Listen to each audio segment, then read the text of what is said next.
workers from the extinct shipbuilding industry. This is like intellectual catechism. Yeah. But I think, Germaine, it's possible to love something without knowing anything about it. No, well, without having... Aesthetically. In many ways, that's the basis of a good relationship.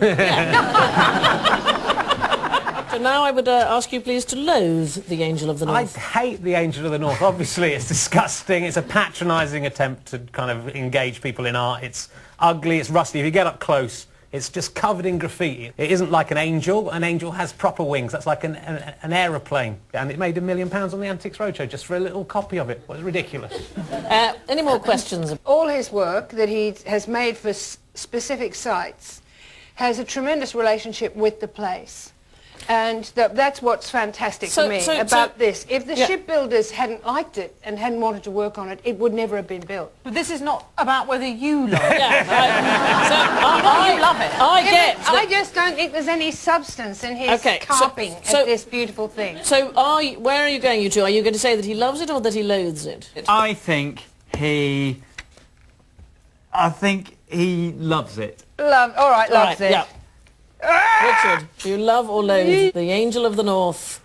Oh, why did he care? Yeah! How could anyone hate the Angel of the North? How do you hate it? Well, the angel is a symbol of the northeast, standing outdoors, exposed to freezing winds of over 100 miles per hour and still never wearing a coat. So you get 2 points there, Chris and Germaine. Well done. Right, it is the turn of Professor Germaine Greer. Germaine, what have you chosen? The work of Bob Dylan. And which are you going to start with? Loathe. OK, so let us go ahead and loathe Bob Dylan. That guy was so desperate to be famous, and he was loved by Joan Baez, whom he used to build his own career. When she first went on stage with him, her audiences booed him to get him off. But he was completely single-minded. And the thing he was single-minded about was not the civil rights movement, for whom his songs became anthems, even though when people actually look at the words of those songs, they'll see that they have nothing whatever to do with civil rights. He got very irritated with people commandeering him and manipulating him, but at the same time, he didn't seem to realize how much he was doing the manipulating. He signed on with the greediest agent in New York, who was Albert Grossman, who took 25% off the top of everything that he owned, but who drove the hardest bargain, and he stayed with him for many years. Can I just say, Richard, this is the kind of detail that we were looking for. Anybody got any questions? Well, yes, but I feel odd questioning Germaine Greer. It's factually correct that he suppressed the career of Joan Baez. He belittled her, that is true? I didn't say that he belittled her. He used her, and then when she'd done what she could for him, he left her. So She's not the only person of whom this was the case. He was particularly furtive about his relationships. He wouldn't acknowledge them publicly. Didn't even acknowledge his wife publicly after he married her. It was supposed to be kept some sort of a dumb secret. Okay, I'm just checking because so if it turns out you love Bob Dylan, I could say, but you know he oppressed his womenfolk. Okay, well, let's move on to that. Please, could you now love Bob Dylan? Anybody of my generation has to love Bob Dylan, because the sound of Bob Dylan is the sound of the happiest years of our lives, when we really thought that we could change the world. And the great thing about him was that extraordinary sandpaper voice, that nasal delivery, that way of punching out a song that completely lifted it out of the ruck of the usual dopey sentimentality that afflicted pop songs of the time. At last it was something you could say, this is our voice, this is what we sound like. And for me, the keynote was his antenna for hypocrisy, and he could seek it out anywhere, in any kind of movement.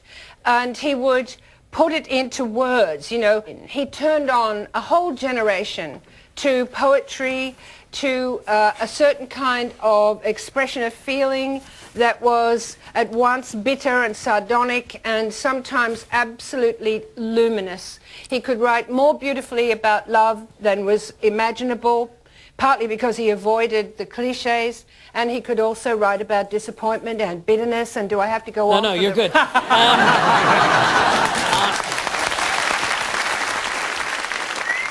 That was fabulous.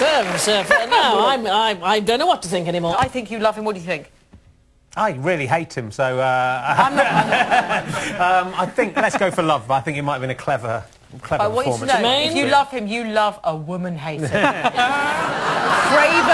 I got that off Professor Germaine Greer, who said he hated women. Germaine, we are all going for love with you. Reveal to us now. Oh, well done.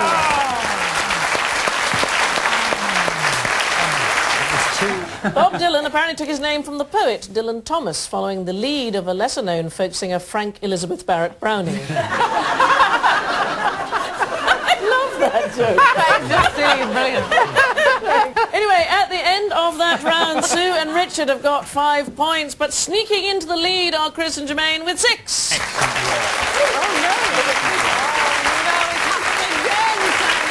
So, with Chris and Germaine leading, we finish with losing the plot. In the final round, team captains must communicate the plot of a work of literature, film or song to their guests with no mention of names or places nor any allusions to the title. So Chris and Germaine are in the lead, so they get to start. Here is... Germaine, can I get you to pass this envelope, please? Okay, Chris, your 90 seconds... Oh, no, I have to look. ...starts now.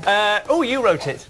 Yeah, first one book, you wrote it, very famous. The Female Eunuch? Yes! well done. I think this is your favourite film. It's a film by a famous Italian director, a whole number, an integer and a fraction. That's the one. More integers and fractions here, but this time it's a sex diary. It's slightly over 2 months. The 120 Days of Sodom. Take that. That's a lot of Sodom. No, we're talking about sort of 7-day periods. Again, an integer and a fraction. 4.5 weeks. I don't know. Well, 6.5 weeks. Yeah, 8.5 weeks. Yeah, 9.5. That's it. Yes. This is an Aboriginal complaint. He's waved the thing all over the place. He's practised till he was black in the face. He's a big disgrace to the Aboriginal race, but... Yeah, my boomerang won't come. That's right! Right. A small child is taken on by a wolf pack and then has to go out into a large wooded area where he meets a tiger, a bear who has a thing about prickly pears, a big... The Jungle Book. That's the one, yeah. This is about... Oh, well done. Fantastic. I loved it when you said 120 weeks of Sodom and you said, I'll take that. I thought, well, if you're going to sit comfortably for the weekend. It's meant to be day. Now, I make it that you actually got 4 correct, because 8.5 you said Italy, which is a place name, which you're not allowed to say. So 4 points to Chris and Germaine. That's a win, that's a draw, though. Sue, that means you need 6 correct ones in order to be the victors, and your 90 seconds starts now. Funniest film ever made about a rock band. This is Spinal Tap. A famous neurotic director from Woody across Allen. the pond. There's an orgasmatron. Sleeper. And this is a musical about broads and blokes. Guys and Dolls. Oh, the worst rom-com of all time. She's a prostitute. No, she's not really. Of course, she's a bit more glamorous than that. Pretty Woman. Escort, yes. Fantastic, I think, Booker Prize winning book, and also a film about future dystopia, about women. The Handmaid's Tale. Indeed it is. This is You an need one execrable more. piece of theatre where lots of women talk about their own genitalia. Oh, the vagina monologues. This is parallel universes where you get into a train and 2 things can happen. Sliding Doors. Yes. I have got a wimple and I'm just constantly moving around. I'm constantly... It's a comedy. The Nuns on the Run. And there's a chalice. It's an incredibly sacred chalice. The Monty Python and the Holy Grail? Yes. Oh, look, there's a well and... Moby Dick. A well, not a whale. A whale. A well and... Waiting for Godot. I'm going to look into a mirror and... there's a Sleeping rabbit. Beauty. And Alice in Wonderland. And then I'm going to look into the mirror again. I'm the same girl. And Alice through the Looking Glass. Alice through the Looking Glass. The same object that's reflective. Suddenly it's got a little... Wow, fantastic. I've never got back to the myself. I just read that. Well, you got an amazing 10 correct there, so at the end of all that, our condolences to noble failures, Chris and Germaine, who finish on 10 points. Meaning this week's heroic victors are Sue and Richard with 15.